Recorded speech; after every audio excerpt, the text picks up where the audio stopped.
আরে তুই কি বলছিস? মায়ের আড়িয়া তপ্ত বালুকায় বিছালে বাড়ি দস্যু, তোর মাকে বৃন্দাবনের এই উত্তপ্ত বালুকার ওপরে বিছিয়ে দিতিস? এইসব কি?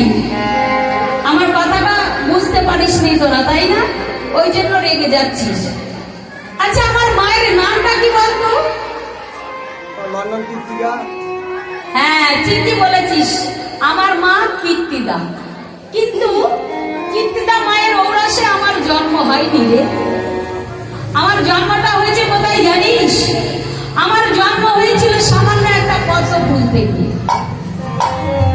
তাই যদি পদ্ম ফুল থেকে আমার জন্ম হয়, আমার মা তো তাহলে পদ্ম ফুলই হবে নাকি? হ্যাঁ, পদ্ম ফুলে আমার জন্ম, কিন্তু আমার লালিত পালিত করেছে কীর্তিদা মা।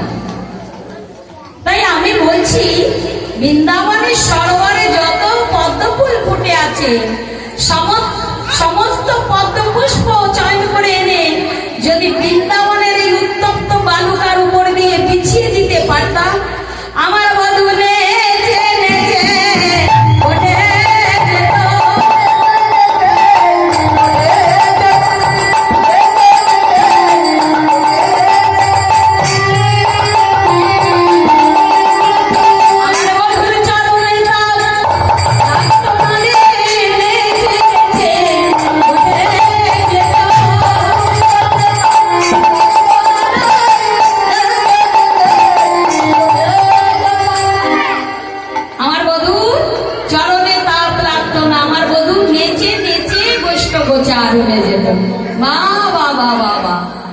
এইসব কি? আমার মন আরো কি বলছে জানিস? আমি বলি শোন। অগ্রজালয়ে গেলে সে গোপালে উচিত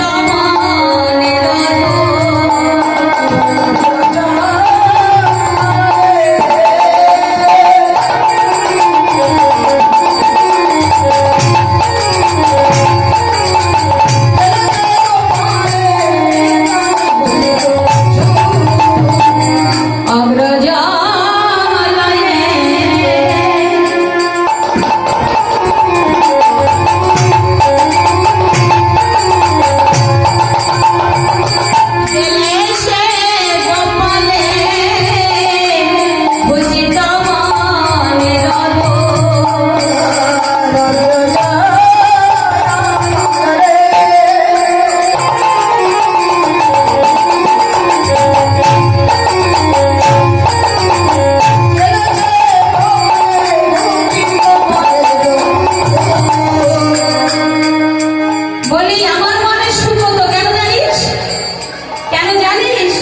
ঠিকই বলছি।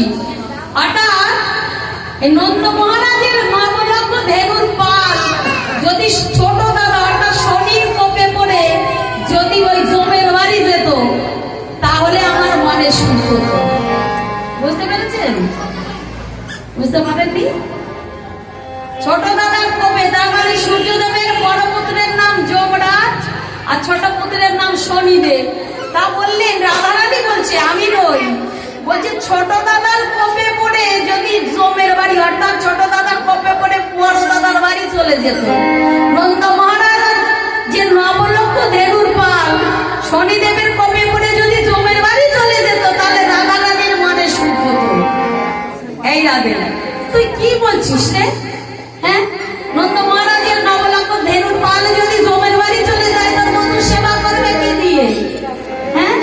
তোর বধূ তো সব সদা সর্বদা দুগ্ধজাত বস্তু সেবা করে। হ্যাঁ, তুই কি বলতে চাইছিস?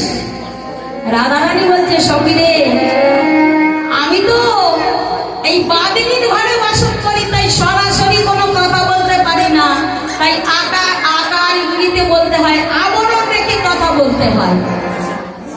হ্যাঁ, আমার মনে আরো কি বাসনা, তবে বলে শোন। বাপেরও মিতানে দেবর বলিয়া বুঝিতে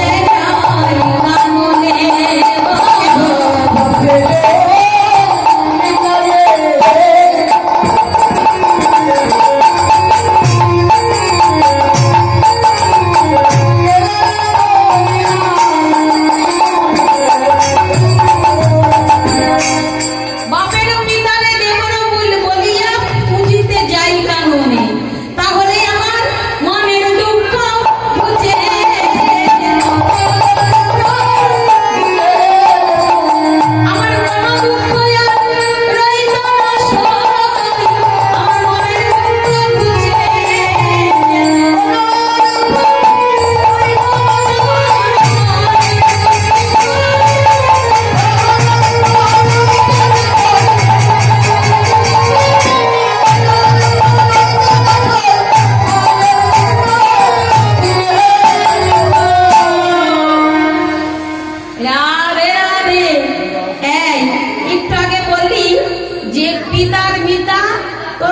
পিতা হয়, আর এখন আবার বলছিস বাপের মিতারে দেবর বলিয়া বুঝিতে না যাই কানন। এই কথার অর্থটা কি?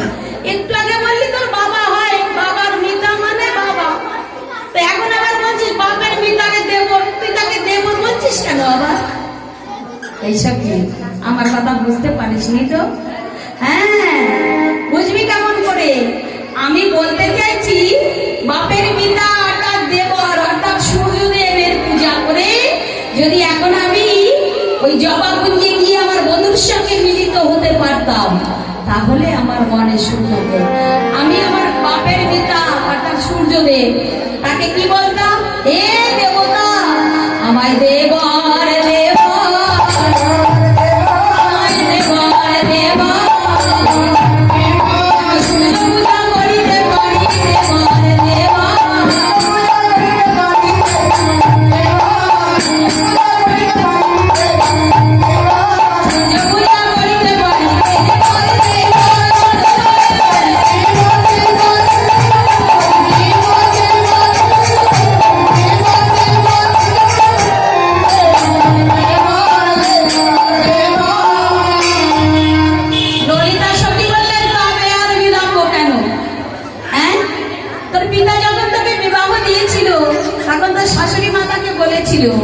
যে আমার কন্যা যদি কখনো সূর্যদেবের পূজা দিতে চায় তাহলে তাকে যেন পুজো করতে দেওয়া হয়, কারণ পূর্বপুরুষ থেকে তোদের বংশের একটা পরম্পরা যে প্রত্যেক বছরে একবার অন্তত সূর্যদেবের পূজা করতে হয়। বিশ্বভানু রাজার বংশের এটা প্রথা। তা বলছে জানা তো শাশুড়ি মাকে বলে তুই সূর্যদেবের পূজার আয়োজন কর। বলছে সঙ্গে সরাসরি বলতে গেলে হবে না, একটু ছলনার আশ্রয় নিতে হবে। তা পূজা তো করতে যাব, তার পূর্বে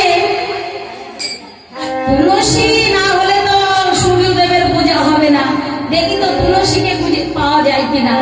এই কথা বলতে বলতে হঠাৎ দেখলেন ললিতা বিশাখা রাধারানী কথা বলছে, এমন সময় দেখছে রাস্তা দিয়ে তুলসী হেঁটে যাচ্ছে। অমনি রাধারানী আমার তুলসী দেবীকে স্মরণ করলেন। রাধিকা